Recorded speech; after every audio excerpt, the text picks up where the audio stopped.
சுமந்து வந்து நம்மளோடு பகிர்ந்து கொள்ளும்படியாக வந்திருக்கிறாங்க. அனைவருமாய் இந்த கரங்களை தட்டி வரவேற்கலாமா?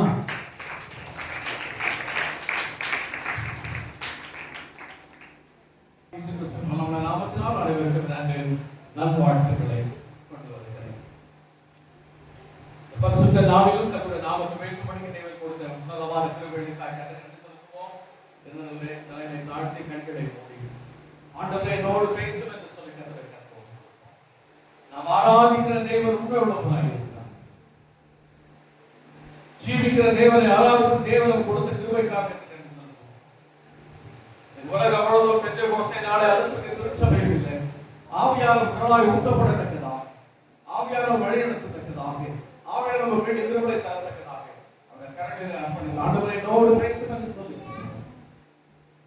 நம்முடைய ஆவியான இங்கே உண்டாக விடுதலை உண்டு என்று சொல்ல வேண்டும் சொல்லுங்கள். இன்னைக்கு உடலோட ஆராதனை ஒரு ஆசை பெற்றுக் கொள்ளுங்க. உங்களுக்கும் கிருபை செய்வார். கடந்த நாட்கள் கண்ணீர் மணி போல காத்த கத்தர் இந்த நாளில் நம்ம காத்துப்படவும் அவர் வருகை நம்ம காத்து வல்லவராய் செஞ்சு கொடுக்கிறார். மனமகிழ்ச்சியோடு கூட கத்தருக்கு தொடர்ந்து ஹல்லேலூயா. Thank you Jesus. கடந்த நாட்களில் கண்மணி போல் தவறுடன் நம்மை காப்பாரே. கடந்த நாட்களில் கண்மணி போல் தவறுடன் நம்மை காப்பாரே.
ஒரு நாளாக திருச்சபை அனுசரிக்கிறபடினாலே ஆவியானவர் நம்மோடு கூட ஆளுகை சென்று இருந்திருக்கிறார். ஆவியானவர் என்ன சொல்கிறாரோ வார்த்தைகளை கேட்டு அதன்படி நடந்து நம்முடைய ஆவி ஆத்மாசம் லாபத்தோடு புதுவரை நடந்து கொள்ள கர்த்தர் அனைவருக்கும் கிருபை செய்வார். அப்போஸ்தலர்களின் புத்தகம் 1ஆம் அதிகாரம் 8ஆம் வசனத்தை சற்றே அப்போஸ்தலர் பரிசுத்த ஆவி உங்களிடத்தில் வரும் பொழுது நீங்கள் பலன் அடைந்து எருசலேமிலும் யூதாவிலும் சமாரியாவிலும் பூமியின் கடைசி பரியந்தமும் எனக்கு சாட்சிகளாக இருக்கிறார். ஹல்லேலூயா. கிறிஸ்துவுக்குள் பிரியமானவருடைய இயேசுவான பரமன் போகும்போது நம்முடைய மக்களை ஆசீர்வதித்து அவங்க மீது தம்முடைய ஆவியானவரை கொடுத்திருக்கிறார் என்று வாசிக்கிறோம். நான் போகிறேன், நான் போகலமாய் இருக்கும், நான் போன பின்பு உங்களை எல்லா சட்டும் நடத்தும்படிக்கு பரிசுத்த ஆவியாக தேற்றோடு அனுப்புவேன் என்று சொல்லி ஆண்டவர் ஏற்கனவே நாம் வாக்குறுதி. இந்த நாளிலே ஆவியோட ஆவிக்குள்ளாய் நாம் வாழ்ந்து கொண்டிருக்கிறோம். இந்த ஆவியானவர் நம்முடைய வாழ்க்கையிலே தலைமையாய் நடந்து கொண்டு நம்முடைய வாழ்க்கை முழுவதும் விடுதலையாகும், நம்முடைய வாழ்க்கை முழுவதும் ஆசீர்வாதமாக மாற்றப்படும் என்பதில் எந்த விதமான சந்தேகம் இல்லை. இன்றைக்கு நம் வாழ்க்கையில் வெற்றிகரமான ஒரு வாழ்க்கையை ஆசீர்வாதமாக நடத்த வேண்டுமானால், இன்றைக்கு நீங்கள் தொடர்ந்து ஜெயித்து பெற்றுக் கொள்ள வேண்டுமானால், துக்கத்திலிருந்து சந்தோஷத்தை பெற்றுக் கொள்ள வேண்டுமானால், இந்த விரும்புகிற நன்மைகளை அடைய வேண்டுமானால், இன்றைக்கு நம்முடைய வாழ்க்கையை ஆவியானவர் இருக்கிறவர்களுக்கு கிறிஸ்துவை ஏற்றுக்கொண்ட வாழ்க்கையில பிரதானமா இருக்க வேண்டியது பரிசுத்த அபிஷேகம். இந்த அபிஷேகம் சகல நுகங்களில் முடிக்கும் என்று சொல்ல வேண்டும் சொல்லுகிறது. இந்த ஆவியானவர் எங்கே உண்டோ அங்கே விடுதலை உண்டு என்று சொல்ல வேண்டும் சொல்லுகிறார். ஆகவே வேதத்தில் வாசிக்கிற வண்ணமாக பரிசுத்த ஆவியானவர் வரும் பொழுது நீங்கள் முதலாவது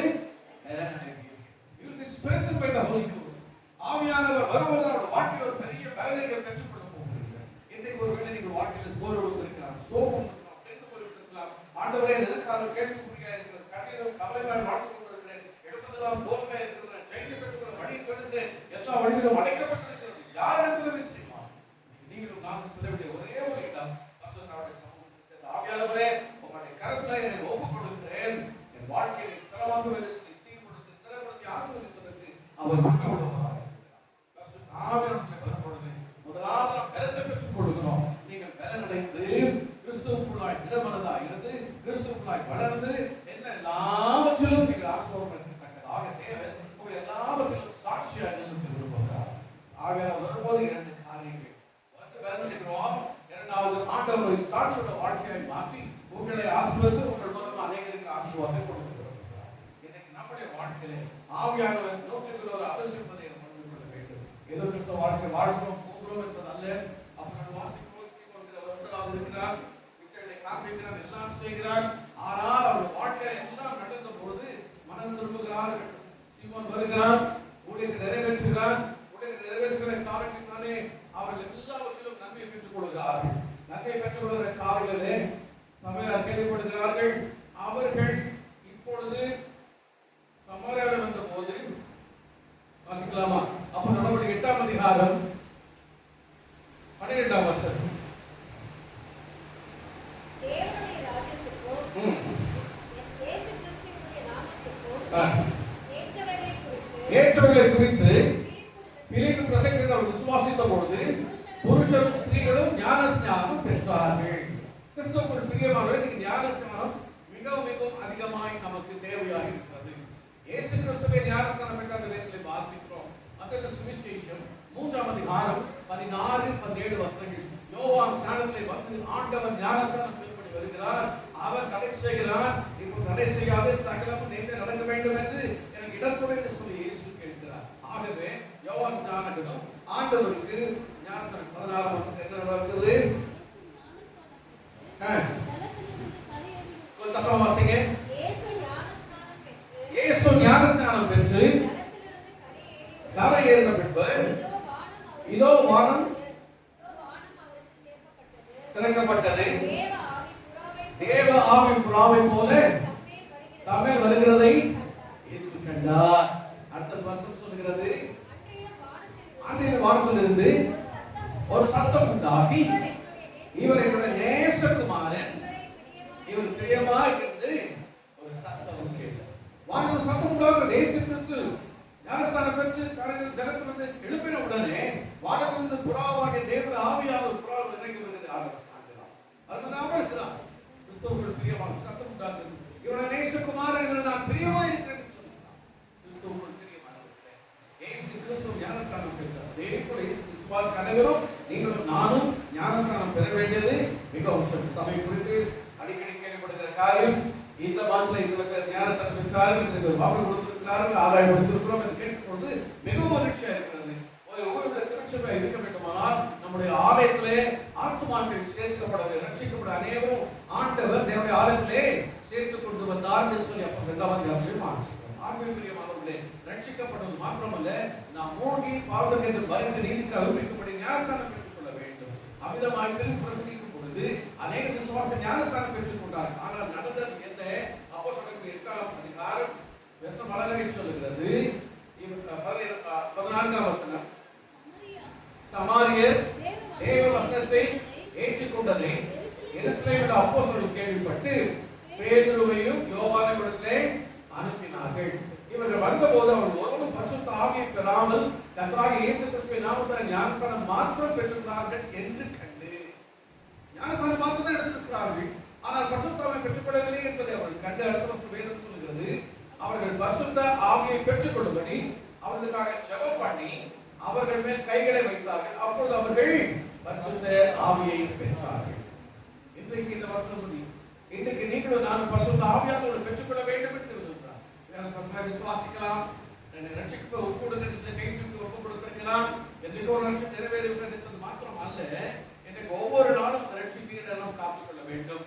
வேதம் சொல்லுகிறது, ஆவியானவர் இல்லாமல் வெறும் ரட்சிப்பை மாத்திரம் பெற்று ஞானஸ்நானம் மாத்திரம் பெற்றிருக்கிறார்கள், ஆவியானவர் பெற்றுக்கொள்ளவில்லை என்று சொல்லி சபையார் ஆவியானவர் பெற்றுக்கொண்ட பிறகு அது வாழ்வில் பெரிய மாற்றம் வருகிறது. விளையாடுகிறார், கர்த்தருக்காக எழுதுகிறார்கள், கர்த்தருக்காக சாட்சியாக இருக்கிறார். ஆவிக்குரிய மனதிலே இன்றைய காலவெளியிலே ஒருவேளை நீங்களும் நானும் பாரம்பரியமாக கிறிஸ்துவாய் வந்திருக்கலாம், வருஷக்கணக்கு கிறிஸ்துவாய் வாழ்ந்து கொண்டிருக்கோம் என்று சொல்லிக் கொண்டிருக்கலாம். உங்களுடைய வாழ்க்கையிலும் என்னுடைய வாழ்க்கையிலும் ஒரு ரட்சிப்பின் அனுபவம், ஏதோ ஒரு கடமைக்காக ஞானஸ்நானம் எடுத்தோம் என்ற அனுபவம், அதோடு நின்று விடாமல் எனக்கு ஆவியானவருக்கு ஆளுமைக்கு நேராக நம்ம கொடுக்க வேண்டும். கர்த்தருடைய ஆவியானவர் நம்மை நடத்தும் பொழுது சகல சத்தத்துக்குள் நடத்தி இது தவறு இது சரி என்று சொல்லி நேர்மையான நடத்தி நம்மை நீதிக்குட்படுத்துவதற்கு உண்மையுள்ளவராய் வருகிறார். இயேசு கிறிஸ்துவை மனதிற்கவன் சபிப்பவர், ஆனால் ஆண்டவரை பார்த்து கேட்கும்போது வேதமே நன்கா இருக்கிறாயா என்று ஒப்பு கொடுத்து அவரை தேவன் அபிஷேகம் தேவன் மாற்றிட்டு போவது எழுதி பிரசங்கிக்கிறார்.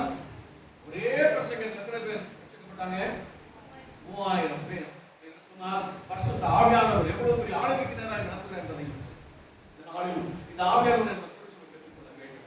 சிறு பிள்ளைகள் முதல் வாலிபர்கள் பெரியவர்கள் அனைவரும் திருச்சபையார் ஆவியானவருக்கு நேராக ஒப்பு கொடுத்து ஆவியானவர் எனக்குள்ளே வாரும் என்று சொல்லி கேட்கும் போது ஆவியானவர் உங்களை நிரப்பி எல்லப்படுத்தி அவருக்கு என்று சாட்சியாக இருக்க உதவி செய்கிறார். ஓகே, ஆவியானவர் இறங்கி வந்து விட்டார். என்ன நடக்கிறது? வேதம் சொல்லுகிறது, நீங்கள் எனக்கு சாட்சிகளாக இருக்க வேண்டும். எங்கெல்லாம் சாட்சியாக இருக்கணும்? 4 காரியங்கள். முதலாவது காரணம் 8வது வீட்டு நான் வருகிறேன். வேதம் அழகாய் சொல்லுகிறது, நீங்கள் பரிசுத்த ஆவியானவர் வரும்பொழுது நீங்கள் பலன் அடைந்து அதற்கு பின்பு நீங்கள் சாட்சி இருக்க வேண்டும். எங்கெல்லாம் சாட்சி இருக்க வேண்டும்?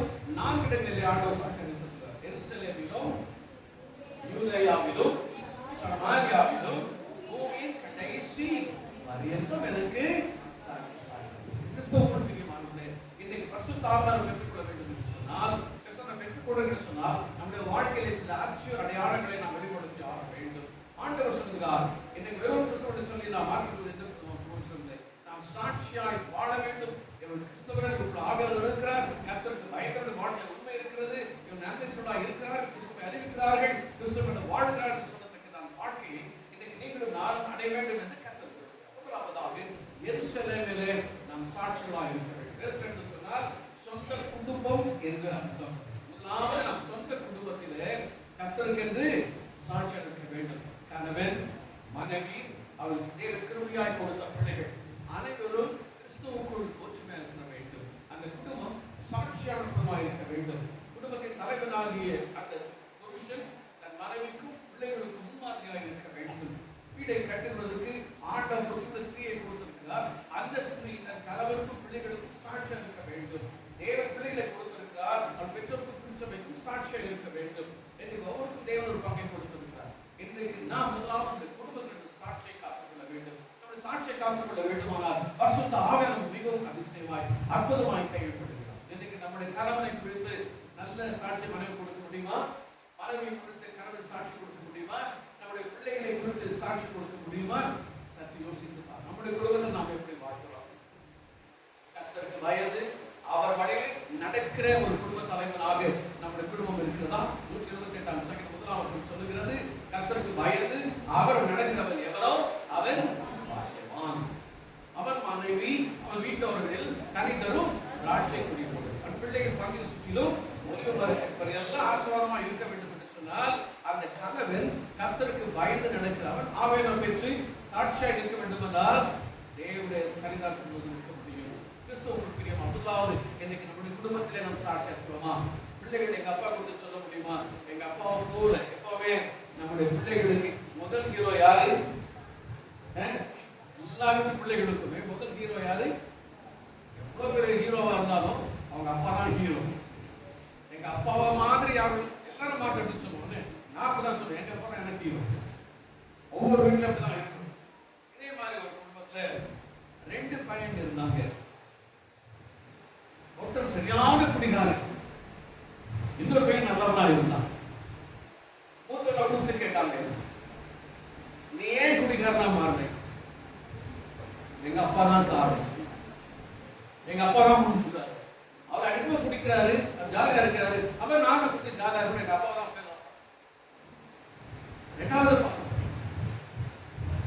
நீ உனக்கு யாரு சொன்ன? எங்க அப்பா தான் எனக்கு கொடுப்பாங்க. என்னடா உங்க அப்பா குடிகாரமா இருக்கா, நீ மாதிரியா இருக்க? எங்க அப்பா குடிகாரரா இருக்காரு, அதை பார்த்து எங்க அண்ணன் கெட்டு போயிட்டான், அதனால நான் இந்த மாதிரி மாறக்கூடாதுன்னு எங்க அப்பாவை பார்த்து நான் திரும்பிட்டேன். 2 பையங்க தான், ஒரே அப்பாவுக்கு பிறந்தவங்க தான், ஆனா ஒரே அப்பாவுக்கு 2 விதமான மாதிரியான தகப்பனை காணும். சொல்லுகிறார், நான் கெட்டு போனதுக்கு காரணம் எங்க அப்பா தான், நான் திருந்ததுக்கு காரணம் எங்க அப்பா தான். குடும்பத்துல, என்னோட குடும்பத்துல, நம்முடைய குடும்பத்துல, நம்முடைய திருச்சபையில தகப்பனை குறித்து சாட்சி சொல்ல முடியும். ஒரு தகப்பன் அதான் அப்போஸ்தலர்கள் 10 வாசிக்கிற வேதம் சொல்கிறது, தன் வீட்டார் அனைவரோடும் கூட ஜெபிக்கிறவனாய் இருக்கிறார். ஒரு தகப்பன் தான் எப்படின்னு சொன்னா, முதல்ல அந்த வீட்டுல ஒரு குடும்ப ஜெபம் இருக்கணும். குடும்ப ஜெபம், குடும்பமா ஆலயத்துக்கு வரணும். இன்னைக்கு எத்தனை பேர் குடும்ப ஆலயத்துக்கு வந்திருக்கிறீங்க? எத்தனை பேர் குடும்ப ஆலயத்துல ஆண்டவர் தேட வந்திருக்கிறோம்? பார்த்தோம். சண்டே ஆனதான் சண்டை வரும் வீட்டுக்குள்ள, விசுவாசம் அழகாக நுழையுமா, சண்டே நைட்டே ஆரம்பிச்சிடும். யாரெல்லாம் எப்படி சர்ச்சு போகணும் கடையில் சொல்லி பிளான் பண்ணி அடிப்போம். காலையிலே அடி எரிமலை வெடிக்கும். உடனே அடுத்த முடிவு என்னது, இன்னைக்கு காலையில் நான் ஜெபம் பண்ண மாட்டேன், நான் வீட்டுக்கு ஜெபத்துக்கு வர மாட்டேன், குடும்ப ஜெபத்துக்கு வர மாட்டேன், எனக்கு எதுவுமே வேண்டாம், எனக்கு எதுவுமே வேண்டாம், ஆலயத்துக்கு வர மாட்டேன், அவ்வளவுதான். சர்ச்சுக்கு முதல்ல லீவு போடுற 2 இடத்துக்கு தான் சர்ச்சுக்கு. இன்னைக்கு அதான் சண்டை படுத்து வீட்டுக்கு பட்சத்தில் ஓகே அதான் வேண்டும் என்றே சொல்லி நான் வரல, இன்னைக்கு வேணா போயிட்டு வாங்க, அப்பா வீட்டில் இருப்பாரு, ஆஃபீஸ் முக்கியமாக ஓடி போயிடுவாரு, இல்லைன்னா கோச்சில் வேலை சர்ச்சுக்கு போயிடுவாரு, நீங்க வேணா சர்ச்சுக்கு போயிட்டு வாங்கன்னு. இதெல்லாம் நான் கிறிஸ்துவ நடந்துருக்கிறது. நமக்குள்ள பிரிவு காரணம், அந்த சபைக்கு போய் ஆதரவு கொடுத்தாங்க, உங்களை துரத்தி விட்டு நீங்க வந்து ஆதரவு பண்ணாங்க, ஆதரவுக்கு செயல்பட முடியும். இன்னைக்கு ஆரம்பத்துல நான் செயல்பட குடும்பத்தில் ஆசீர்வாதம் பார்க்க முடியும், நம்ம குடும்பங்களை கர்த்தருடைய ஆசீர்வாதத்தை பெற்றுக்கொள்ள முடியும். முதலாவது வேதம் சொல்லுகிறது, கர்த்தருக்கு வயது நடக்கிற ஒரு புருஷன். 2வது மனைவி வேதம் சொல்லுகிறது, கர்த்தருக்கு புருஷனுக்கு நீங்கள் என்ன பண்ணணும்? கீழ்ப்படியும். நல்ல வேலை அடிக்கடி நான் பைபிள் வாசிக்கலாம் நன்றி சொல்லுவேன். மனைவிகளே, உங்கள் சொந்த புருஷனுக்கு சொல்ல மாட்டீங்களே, உஷாரா அமைதியா இருக்கீங்க, என்ன பண்ணணும்?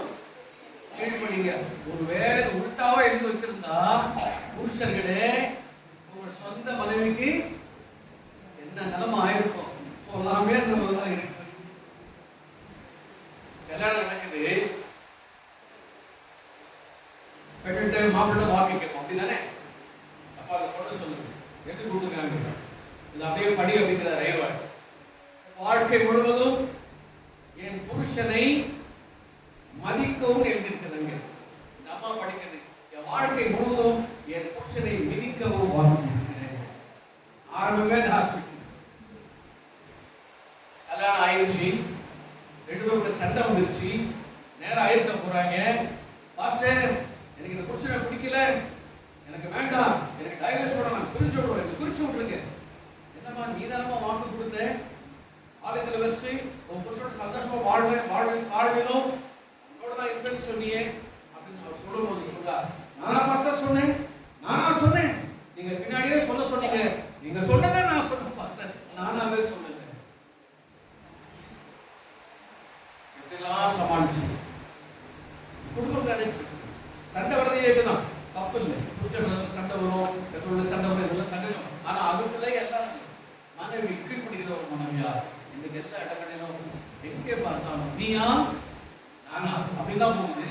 நீயும் நானும் அப்படிங்கிறதா குடும்பம். புருஷனும் நம்முடைய நேசிக்கணும், மனைவி புருஷன் கீழ்படிக்கணும். இது குடும்பத்துல சாட்சியா இருக்கும். ஓயாம மீட்டிங் பாஸ் மீட்டிங் அந்த பிரேயர் மீட்டிங் பசங்க போட்டு புருஷன் சமைக்காம இருந்தீங்கன்னா அது ஒன்றும் போதுங்க. அந்த மீட்டிங் வரத வேஸ்ட், அல்ல கத்துறதும் வேஸ்ட். முதல்ல புருஷனை கவனிக்கணும். அதுக்கப்புறம் குடும்பத்தோட கொடுத்துருக்க முதல்ல சாட்சி குடும்பத்துல தான். அதே முதல் ஞாயிற்று கிறிஸ்தவ குடும்பத்துல தான் ஆரம்பிக்கணும் கத்த சொல்லி முதல் சாட்சி நம்ம குடும்பம் கிடையாது. சாட்சியை நாம் ஆவியான நமக்கு இறங்கி வரும்போது குடும்பங்கள் சீர்படும். நம்முடைய பிள்ளைகள் பெற்றோருக்கு கீழ்படுகிற பிள்ளைகள் வேதம் அழகே சொல்கிறது. ஒரு வாழ்நாள் நீடித்திருப்பதற்கு ஒரு பெற்றோருக்கு நீங்க என்ன பண்ணணும்? அன்னைக்கு பெற்றோர்களுக்கு பிள்ளைகள் கீழ்படிய மறுக்கிறார். எதிர்த்து பேசுகிற பிள்ளைகள் எதற்கு எடுத்தாலும் அப்பா ஒன்று சொன்னா அப்படியான்னு கேட்க மாட்டேங்குது. ஏன் எதுக்கு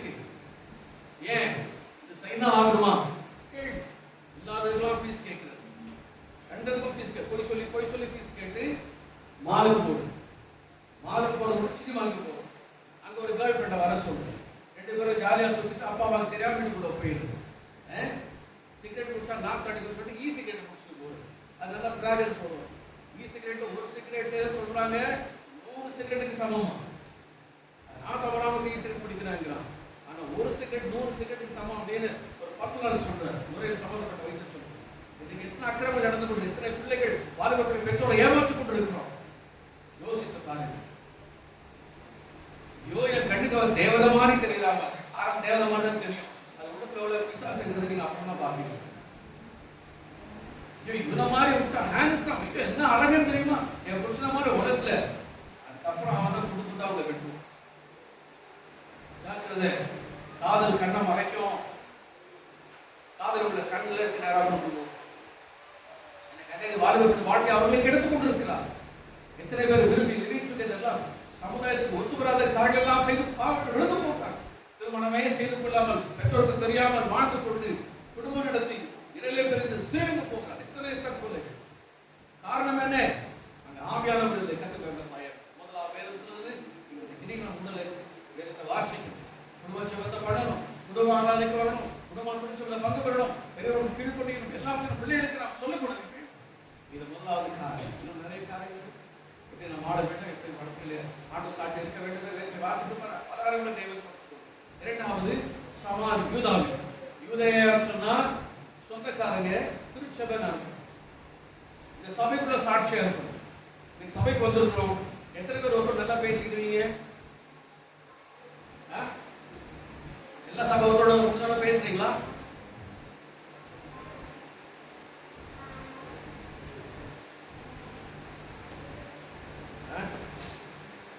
ஆளே கொடுத்த உடனே இந்த சிஸ்டர் அந்த சிஸ்டர் போய் கடைசி பெஞ்சில் இருக்க பேசுறீங்களா? நமக்கு ஒரு குரூப் வச்சிருப்போம். எனக்கு அந்த சிஸ்டர் மட்டும் தான் பிடிக்கும், எனக்கு இவங்களை மட்டும் தான். அந்த 2 பேரும் அப்புறம் குரூப்பா போடுவாங்க. குரூப்பா சண்டை போட்டு தட்டி விட்டு போயிடுவாங்க. வெளியே வந்துட்டு ஏன் அங்க போற நீயும் வந்து இருக்கிறவங்க இருப்பாங்க. எல்லாருக்கும் சாட்சி இருக்கு. எல்லாரையும் நேசிக்கணும். ஆண்டு சபைக்குள்ள சாட்சி. சண்டை போட்டு சபைக்கு ஒரு எத்தனை பேர் இருக்கணும்? அங்க வந்தா என்ன இருக்கு, அங்க போய் இருந்தா கண்டோம் என்ன இருக்கு அப்படின்னு சொல்லி இவங்க பெரிய யோகிய மாதிரியும் நீங்க எப்படி நடந்துட்டு அதே ஸ்ட்ரெயிட் லைன்ல போற மாதிரி நடிச்சுக்கிட்டு மற்றவங்களை குறை சொல்லிட்டு இருக்கும். நமக்குள்ள ஏகப்பட்ட குறைகள் இருக்கு. அதான் அடிக்கடி சொல்லுவாங்க, இது என்ன வேலை, இது பேரு இவ்வளவு அழகா சொல்றீங்க.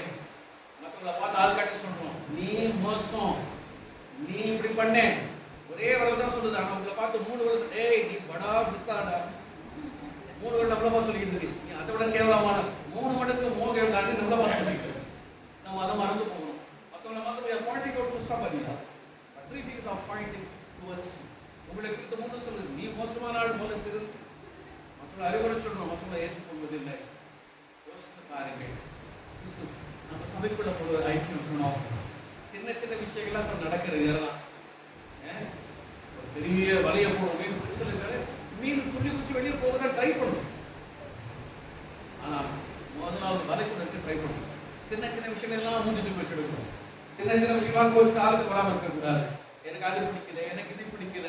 உங்களுக்குள்ளே பிடிக்காத சில காரியங்கள், எனக்குள்ள சில பிடிக்காத காரியங்கள் இருக்கும். ஒவ்வொருக்குமே ஒரு கேரக்டர். எல்லாரும் ஒரே மாதிரி இல்லை. 5 விரல் இருக்கு, 5 விரலும் ஒரே மாதிரி இல்லை. அப்படிதானே? உண்மைதானா? எல்லாருக்கும் ஒரே பட்சம் இருக்கா? 5 விரல். ஒரு நாள் ஆலயத்துக்கு போறாங்க, கையை கூப்பி அப்படின்னு என்ன பண்றது தெரியல. எல்லா ஊருக்கும் பெருமை. 5 வருஷம் கட்ட ஒரு சொல்லிச்சான், நான் இல்லாம உங்களால ஒண்ணும் பண்ண முடியாது.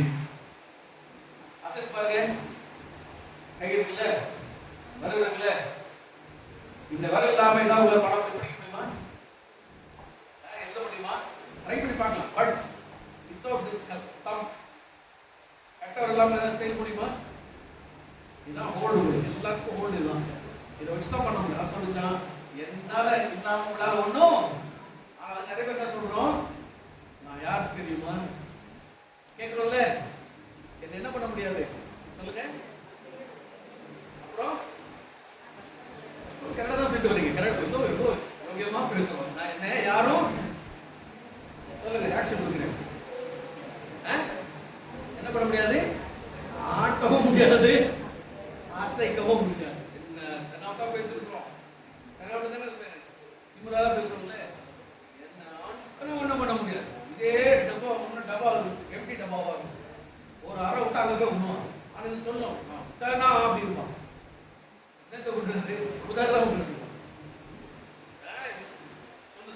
என்னெல்லாம் இது சொல்லுச்சு, டேய் ஜாக்கிரதையா இருந்துக்கோ, அத்தனை பேரை நான் காட்டி கொடுத்துருவேன், மிரட்டுது, இத்தனை பேரை நான் காட்டி கொடுத்துருவேன். பெரியவர் சொல்லிச்சுடா, இதனை பெரியவர் சாரி இது பெரியவர் மூணா நடுவர் பாருங்க, உங்க எல்லாரோட நான் தான் உயரமா இருக்கிறேன், நான் தான் பெரிய ஆள். அடுத்தவங்க சொல்லிச்சான், நீங்களே பெரிய நான் யார் தெரியுமா, விரல் என்ன விரல், மோதிர விரல், நான் தான் காஸ்ட்லி, ஏன் விரல் தான் எல்லாம் தங்கமே போட்டு ஜோடிக்கிறேன், வைரம் போடுறாங்க, நான் தான் காஸ்ட்லி. எல்லாரும் அப்ப சொன்னாங்க, இதுலயே சொந்தக்கா பையன், உனக்கு என்னடா மரியாதை, சின்ன வேலை பார்த்துனாங்க, இந்த சின்ன ரொம்ப என்ன வாங்குறேன், என்ன அழகா வராம பாருங்களேன், உங்களுக்கு ட்ரெஸ் சார் சூப்பரா இருக்கு, நல்லா இருக்கு, என்ன வரணும் நாளைக்கு இன்னும் கிட்ட அழகா வந்துருக்காங்க.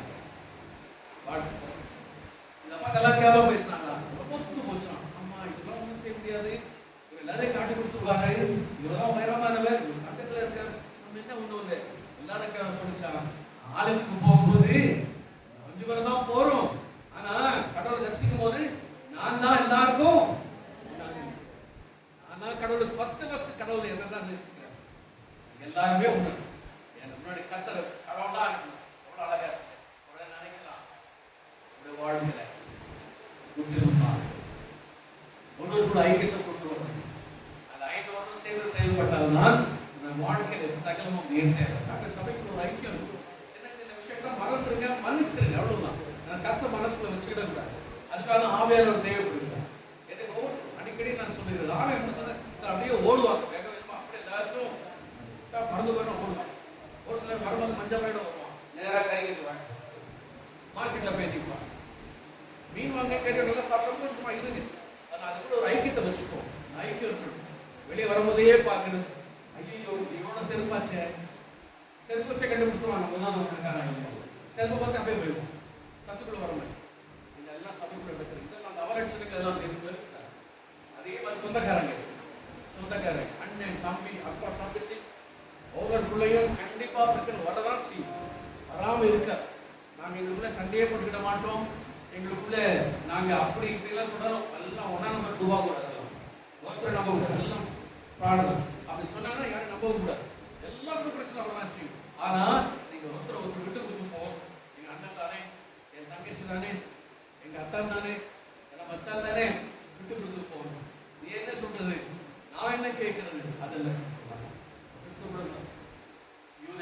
சாட்சியம், உறவுகள் மத்தியில சாட்சியம், குடும்பத்துல சாட்சியம் இருக்கணும், ஒரு நம்ம சந்தோஷமா இருக்கணும். மூன்றாவது காரியம் சமாரியாவிலே சாட்சி. சமாரியா சொன்னா புறஜாதி மக்கள், எனக்கு அநேக கிறிஸ்துவை ஏற்றுக்கொண்டு வந்து கிறிஸ்துவுக்குள்ளாய் வந்திருக்கிறேன்.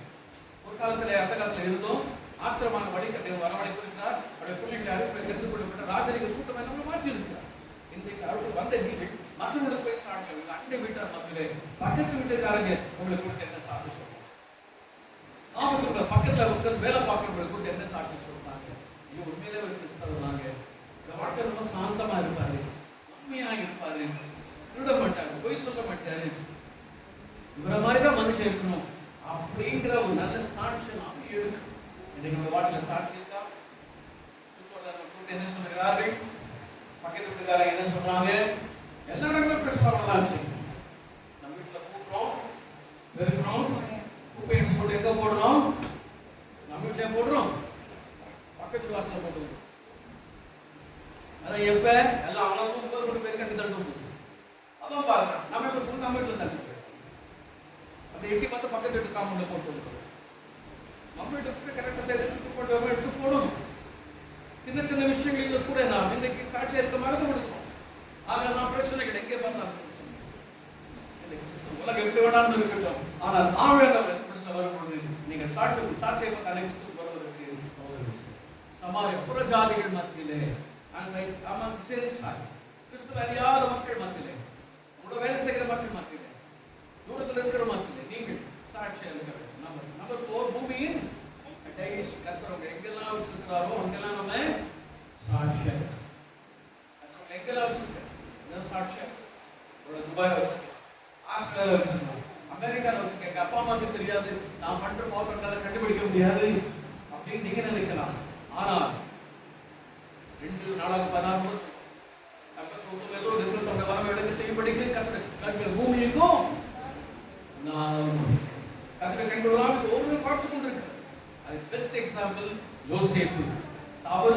துன்பத்துக்கு அம்படியாக இழுக்கப்படுகிறான்.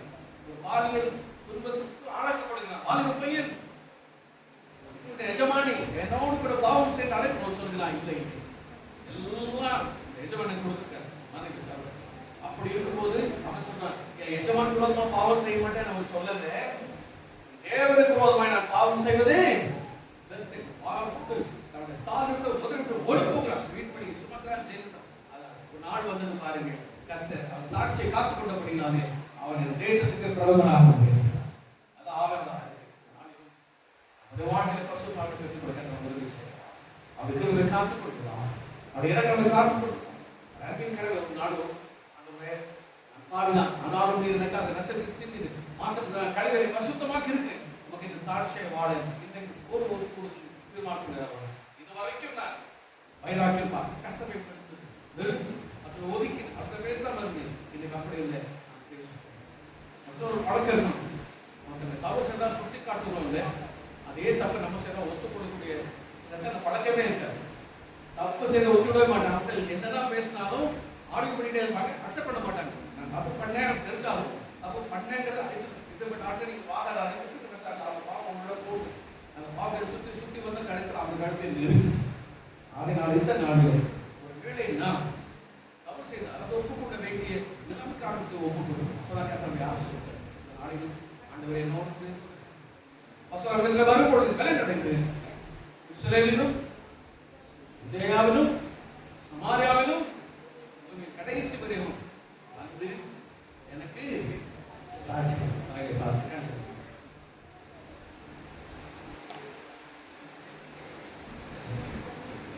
தாவியானவரே மடங்களை ஒப்புக் கொடுக்கிறோம். வாரம் என்று கேட்கிறோம். கர்த்தர் சொல்லுகிறார், இதோ வாசத்தின் கதவை தட்டுகிறேன், ஒரு சத்தத்தை கேட்ட கதவை நான் போஜனம் பண்ணவே அவன் ஒப்புக் கொடுக்கலாம். Thank you Holy Ghost. Thank you Holy Ghost. ஆவியானவரே உங்கள் கதவை ஒப்புக் கொடுக்கிறோம். என்னை முற்றிலும் மன்னியுமாறு கடுமாறு அன்றைக்கு சமாரியா பட்டத்திலே சுவிசேஷத்தை கேட்டார்கள், ரட்சிக்கப்பட்டார்கள். ஞானஸ்நானம் ஆனால் ஆவியானவர் பெறாமல் இருந்தார்கள். உங்களை யாருக்கும் பொழுதோ அது கையில் போயிட்டாங்க.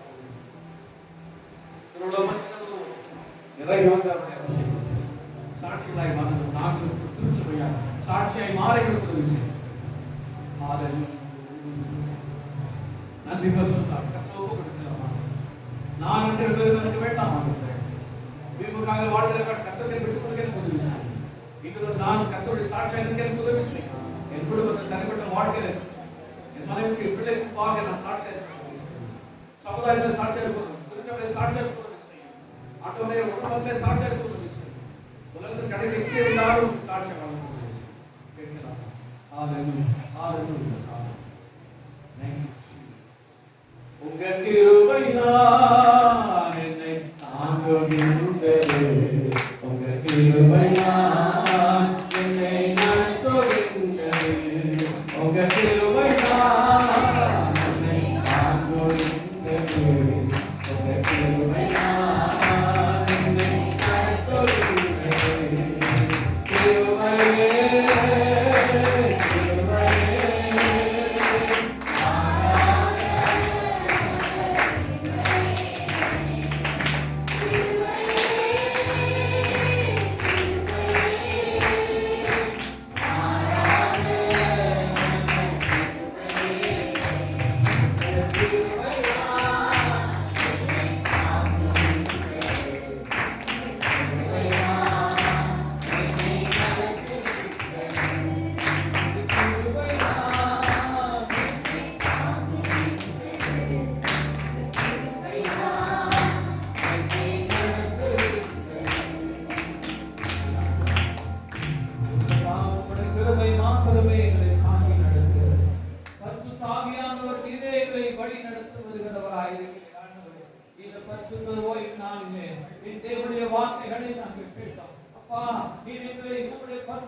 நாமம் மாத்திரம் மகிமைப்படட்டும் ஆண்டவரே. இயேசுப்பா, இந்த நாளிலே கேட்ட தேவனுடைய வார்த்தை எங்களுடைய வாழ்க்கையிலே பிரதிபலிக்கட்டும் ஆண்டவரே. எங்க மேல இருந்த ஆண்டவரே எல்லா தீமைகளையும் கர்த்தர் நீக்கி ஆண்டவரே பரிசுத்த ஆவியானவர் எங்களை நிரப்புங்க ஆண்டவரே. உமக்கு சாட்சியாய் என் தேவனுக்கு மகிமையாய் நாங்கள் வாழ முடிவு செய்கிறோம் ஆண்டவரே. பெந்தெக்கோஸ்து நாளே ஆண்டவரே, இந்த நாளிலே நாங்கள் நினைவு கூறும்படியாய் என் தேவன் உதவி செய்தீரே. அப்பா உமக்கு ஸ்தோத்திரம். இந்த ஜனங்கள் அனைவரையும் பரிசுத்த ஆவியினாலே நிரப்பும் அப்பா. இந்த நாமமே மகிமைப்படட்டும். இயேசு கிறிஸ்து நாமத்தில் ஜெபிக்கிறோம். ஆமென்.